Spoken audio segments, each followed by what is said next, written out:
This is a recording based on our recent training, which we entitled Challenging Behaviour, Where to Start.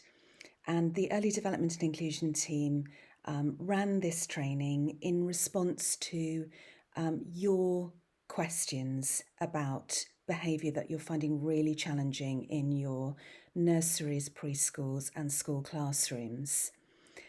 So I can't pretend that the Early Development and Inclusion team have any kind of magic wand with this, but I'm hoping that sharing some thoughts and some strategies will be helpful to you. I know that as practitioners, we're all really familiar with the sentence, which is, all behaviour is a form of communication. We all very much know that.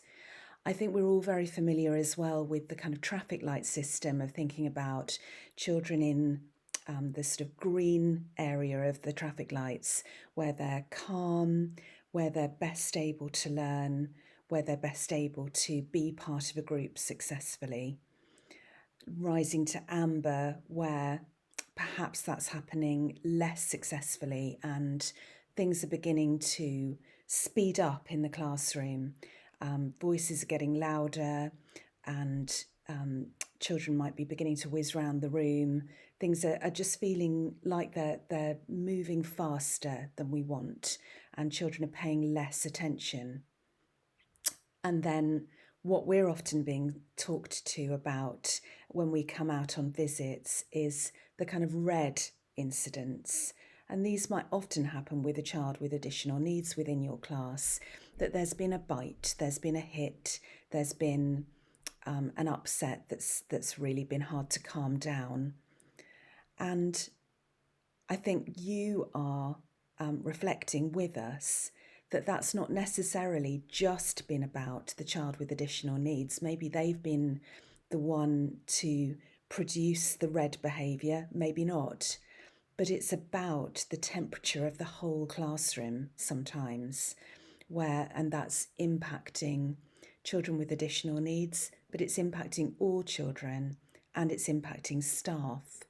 That general behaviour is feeling hard to manage, that the way that children are as part of a group is not what we are expecting, that the way that children play is not what we would hope. So we have children within our classrooms and within our settings who don't seem to know how to play, and particularly don't seem to know how to play with one another. And that's causing lots and lots and lots of upset within our settings that we as adults are needing to manage, not just once or twice in a day or a session, but continually. And I think that's causing a lot of pressure on us as practitioners. It's causing staff to really feel quite demoralised in their roles sometimes. I had a teacher say to me recently, I thought I was a good teacher, but it feels like I've lost all my skills. But actually what that person was really reflecting is that what we always used to do maybe isn't working quite in the way that we were used to finding it work. So, having stated all of those difficulties and talked about behaviour being communication, I thought it would be useful to think about what's happening in our brains and in children's brains in these circumstances. So I don't know if you remember from the attachment training last time, but I mentioned that brains develop from the inside out. So a baby's brain will develop from the inside out. I've seen it described in a visual way, so that you use your arm to represent the brainstem, and then your thumb to represent the part of the brain to develop earliest, and then this is the part of the brain that gradually develops and surrounds that primitive area. Now, This part of the brain is the limbic system, and within the limbic system is the amygdala. The limbic system is processing all sorts of sensory information, and then the amygdala is very much in charge of the response of fight, flight, or freeze. And remember from what we talked about in the attachment training, if we're in danger, that's where we will operate from. That's what will take over, is that fight, flight, or freeze mechanism. But obviously, in usual circumstances, what we want is for the limbic system processing sensory information and the amygdala to be informed by the thinking part of the brain, or the cortex and the prefrontal cortex. But what can happen, particularly in young children where the most developed part of the brain is the limbic system, and the more complex parts of the brain are still very plastic and still in that phase of super development, is that the limbic system can be in charge, and particularly if certain things are triggering it to feel that for any reason it's unsafe, that limbic system can be in charge.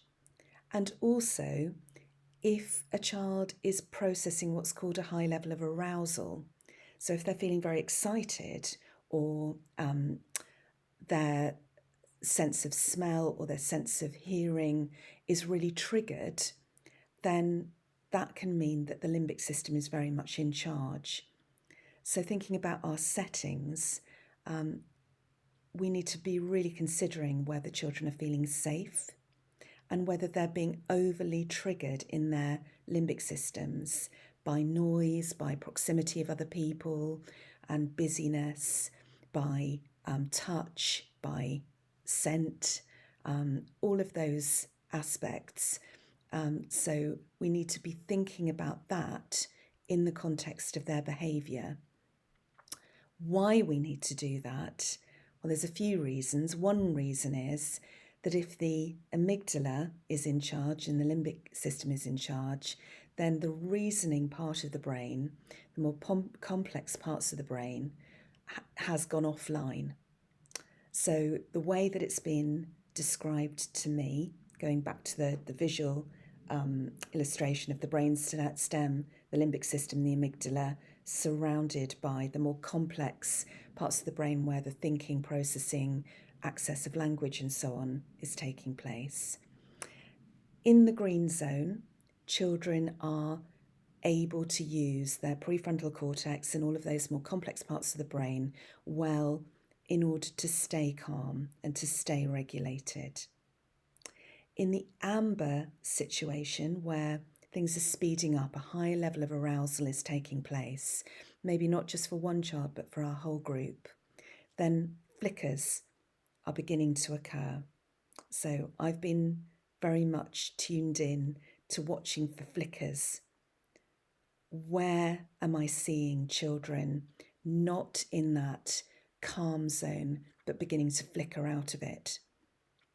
And then when children are going into the red zone, this happens. The prefrontal cortex, the complex parts of the brain have gone offline, and what you're left with is what's sometimes called an amygdala hijack. The amygdala is in charge. Fight, flight, freeze is in charge. And what we'll often get is children trying to get away or children fighting. So why do we need to know this? Because if we've left it to this point, then coming back from that red big event, the biting, the kicking, the hitting out, the screaming, coming back from that is really difficult.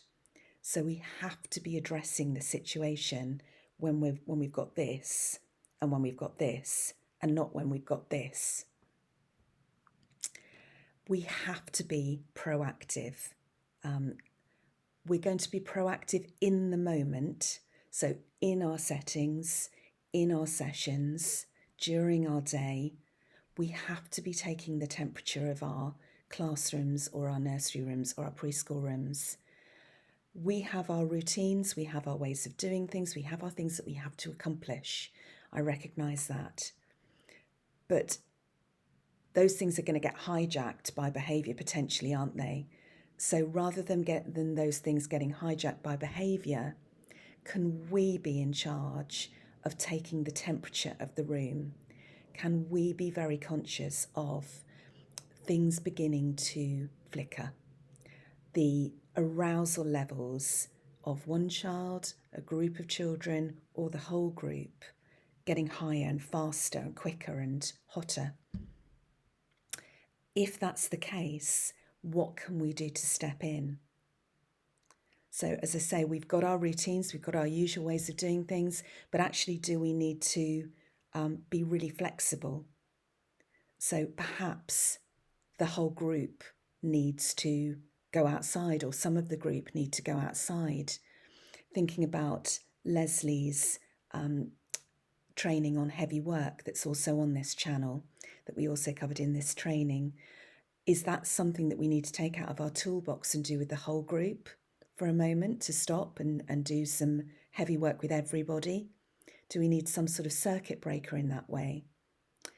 Do we need to recognise that there's a catalyst, there's a group of children who are engaging in something that is impacting the whole group because it's very noisy, it's very fast, it's raising the temperature of the room.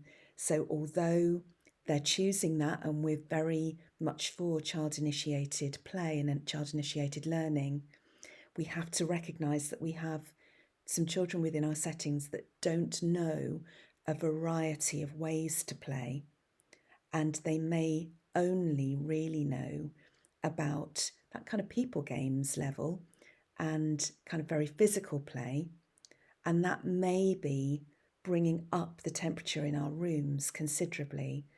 So do we need to focus on that group of children and give them some different ways to play by an adult being there with them, redirecting their attention? So in the moment, I'm advocating being a thermostat for your classroom or your preschool room or your nursery, despite the fact that we have the pressures on us of things that we need to do. I would suggest that those things that we need to do are not going to happen successfully if we've got a really high temperature in the room. So we may need to consider what we can do to bring that temperature back so that children are more in that green, calm zone and more accessing the complex front part of their brains rather than their limbic systems being in control. But in the moment, these things are only so successful if the temperature's already rising or risen. You know, as practitioners, that that's only so successful. And certainly if you're in the red zone and the limbic system is in control and the prefrontal cortex for a child has completely gone offline, you know very well as practitioners that you've got very little, you've got very few tools in your toolbox that you can use at that point, because actually the reasoning, the language processing is not occurring, and actually you're in that situation where you've just got to keep that child and the other children safe by moving people away, moving furniture out of the way, just being a presence with that child to help them calm down, but that can take a considerable time. So in the moment, it's sometimes really hard to get things back down to green. So as well as being a thermostat in the room and trying to catch the rising temperature, we also need to be thinking very proactively about our environments and whether we can make adjustments to ourselves and the way that we are with the children, our environments and the impact that they're having on the children, and also on our routines as well, and whether all of our routine is appropriate for the children that we have in our in our care. And I'd like to challenge you in two ways to think or to view all of those things, ourselves, our environments, and our routine, through the eyes of two types of children, or children with two types of needs. The first one being, view those things through the eyes of somebody with autism. I think we've all had autistic children in our settings by now. I can't think of any setting or any school who's never had anyone with autism. We've all had the need to understand more about the needs of children with autism. And I think that I see practitioners working so hard to make sure that we adapt ourselves, our environments, and our routines to the needs of those children. But sometimes when we don't have that child anymore, or perhaps we've got one specific person who primarily works with that child, we don't necessarily think about it in terms of all of what we're offering. But what I would suggest is that all children will benefit from you looking through the eyes of an autistic child at your environment, yourself, and your routine. So, thinking about your environment, what does an autistic child need? They need to not have their sensory sense of themselves, their sensory regulation impacted negatively by too much noise, too much busyness, close proximity to others. Those types of things tend to be quite triggering. But I'd suggest that they're triggering for all children. In terms of the routine, an autistic child will often have a strong need to know the whole routine, particularly what's coming next. They'll have a need for things to be recognisably the same from one day to another as much as possible, for warnings of kind of different things and surprises. But I would suggest all children need that. And then within the routine, things that children with autism may find challenging might be a group time that they're finding difficult to access because of the level of language used, or they might find waiting for things, waiting in line or waiting for lunch, waiting for an adult to be available to help them. They might find those times very difficult, and those might be the times where their behaviour might become quite challenging. But all children find that difficult. An autistic child may not be very focused on playing with another child. They may more particularly want to play with an adult, or they may more particularly want to play on their own. They may be more focused on the toy or the activity that they're doing than they are on the others around them. But I think that we're finding that all children are a bit like that, or can be a bit like that at the moment. I think play skills are less well developed right now, and there's a good reason for that, isn't there? COVID has impacted play skills, the normal development of play. So children may not have that real range of play skills, similar to the autistic child who has a particular way that they want to play. All children may be more repetitive than usual in the way that they play, and may need us to very intentionally extend their play and help them to play in different ways. So impact the behaviour in your settings proactively by adjusting things, and the things that you adjust will be specific to you and your setting, but adjusting things as much as possible by looking through the lens of somebody with autism. And then the other focus that I'd like you to consider is the lens of somebody with attachment needs or dysregulated attachment. So there's a previous talk on the attachment cycle that's on this channel that we we touched on in our previous training that you can go and watch. We talked about children whose attachment with their primary caregiver may have been disrupted, and we talked about the impact of COVID on attachment. Certainly, I'm seeing greater attachment needs than ever before. And if attachment has not formed securely, and then children are bringing that dysregulated attachment into our settings and finding that they have difficulty attaching with the care that we're giving them and with us as the caregivers, then all sorts of behaviour can occur as a result.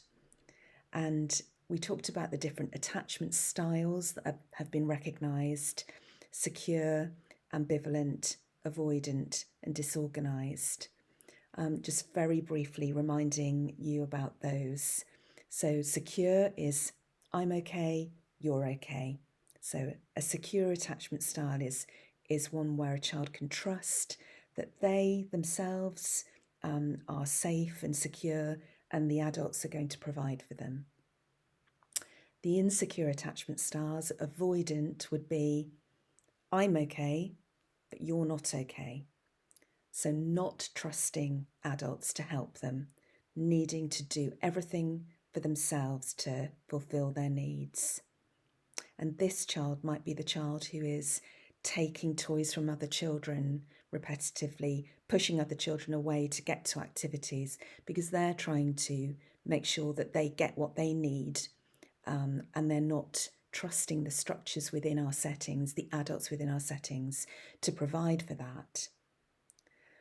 The ambivalent attachment style is I'm not okay, you are okay. I'm not okay, you're okay, I'm not. So in that case, the child wants to stay the centre of your attention because you are the one that's going to keep them safe. They're very fearful that they're not safe, so they're looking to you to keep them safe, but they can't trust you to do that. So they need to stay right at the centre of your focus in order to stay safe. They might do that by being very clingy, but more often they'll do it by producing behaviour that they know gets attention, and that's primarily what we see as challenging behaviour, because it keeps your eyes on them. If they're hitting, if they're running, if they're having a big distressed moment of screaming, then your attention is fixed on them and they can be sure that they've got you where they want you. You're going to fulfill their needs. So looking at our environments and ourselves and our routines through an attachment lens is useful, because if we're actively building attachment, then these attachment needs are hopefully regularising, and we're keeping the children in our care in that green zone in terms of their levels of attachment. So go back and have a look at the attachment training for a little bit more on this. But we talked about the fact that if we're sanctioning children, if we're giving those those consequences that are sanctions to children, when the needs that they have displayed are attachment-based needs, then that's potentially going to trigger more attachment-fueled behaviour.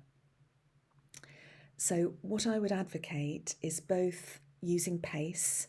So I spoke about that before. It stands for playfulness, acceptance, curiosity, and empathy. Playfulness, I think it's slightly misleading. I think it's really about keeping your voice and your demeanour light rather than heavy, so that a child isn't picking up from your body language, I'm bad, I'm bad, I'm bad. Instead, they're picking up from your body language, this person cares about me, this person likes me, this person is showing concern for me. If you accept the feelings that are behind the behaviour, then again, you're not telling the children, you're bad, I dislike what you're doing. You're telling the children, I can see that you're feeling this or you're feeling that, and that's why you might be doing it. So you're instead giving them some understanding. You're curious about why, and you're empathic. That doesn't mean that you're not setting boundaries, but you're doing it in a different way. So the other thing that has really resonated with me as I've been doing my own research into behaviour is the idea of using the language of safety. We're really good as practitioners, I think, at making sure that we name the behaviour that we want to see rather than the behaviour that we don't want to see. So rather than no running, we would say please walk. And rather than say no hitting, we might say kind hands. Use your kind hands. Use your gentle hands or feet when we're wanting to let the children know that they mustn't hit or they mustn't kick. And I think that's happening quite a lot. And this is not my idea, this is something that I've come across, but I think it's really sensible. Instead, using the language of safety, I think, can be very useful. So instead of kind hands, you might say something like, I want you to use your hands safely. Use safe hands, please. I can't let you hit your friend because that's not safe for them and it's not safe for you. It's not safe for anybody if we're hitting. So we're using our safe hands and explaining it that way. And what that's doing, particularly if you've got attachment fueled behaviour and a sense of shame at play in a child, that's saying to them, what I'm concerned about is I'm concerned about keeping your friends safe. I'm also concerned about keeping you safe. It's all about keeping one another safe here. And it's very much focusing on this is a safe place and I'm making sure it stays that way. Rather than I want you to be kind and actually I've made the judgment that that is unkind, which could be something that fuels more negative behaviour coming out of a sense of shame in the child, which is something that insecure attachment is known for, that a child will have a sense of toxic shame and a sort of inner working model that they are not good. So wanting to instead give them a sense that we are keeping them safe, that's going to help. It's a really little tweak and I think it's easy to make. So consider your environments, consider yourself, your environment and your routine through the eyes of somebody with autism, through the eyes of somebody with insecure attachment. I hope this has been helpful, but this isn't the only time that we'll talk about challenging behaviour. But I hope that it's given you some food for thought and some different things to try in your settings.